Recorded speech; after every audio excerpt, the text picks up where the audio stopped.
இந்த மாதிரி டிஃப்ரெண்ட்டான ரெசிபிலாம் வீட்டிலே செஞ்சு கொடுத்தோம்னா அப்புறம் எதுக்கு கடைக்கு போக போகிறாங்க. கிட்ஸ்லாம் விரும்பி கேட்டுவாங்க. தான் இருக்கும் இந்த ரெசிபி.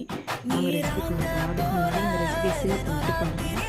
நான் ஜவ்வரிசி ஒரு கப் எடுத்துருக்கேன். அதில் வந்து ரெசன் ஃப்ளேவரில் எசன்ஸ் வந்து ஒரு 3 ட்ராப் போட்டுட்டு அதை நல்லா வேக வச்சு எடுத்துகிட்டு அதுக்கப்புறமா வந்து கொஞ்சம் சக்கரை போட்டு பரட்டி வச்சுட்டோம். அதுக்கப்புறம் வந்து ஒரு அதே மாதிரி தேவையான வெண்ணிலா எசன்ஸ் கொஞ்சம் ஊற்றிட்டு தேவையான தனியாக எடுத்து வச்சுட்டேன். ஜவ்வரிசி நம்ம அதில் வந்து இந்த மாதிரி மோல்டில் வந்து இதை செட் பண்ணிவிட்டு அதுக்கப்புறம் நம்ம பால் ரெடி பண்ணிப்போம் இல்லையா, அந்த கடல் பாசி பால் அதையும் இதோட மிக்ஸ் பண்ணிவிட்டு நல்லா ஒரு ஃபோக் வச்சு நல்லா ரெண்டும் ஒன்று சேர்கிற மாதிரி நல்லா மிக்ஸ் கொடுத்துக்கணும். இது இந்த ஸ்டெப் எதுக்கு பண்ணுறோம்னா, இதில் இந்த மாதிரி ஸ்டெப் நீங்கள் பண்ணாமல் பார்த்தீங்கன்னா ஜவ்வரிசி தனியாகவும் மேலே இருக்க பால் தனியாகவும் ஒட்டி வராமல் பிரிஞ்சு வராது.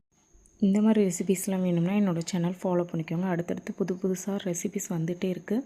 கண்டிப்பாக ஃபாலோ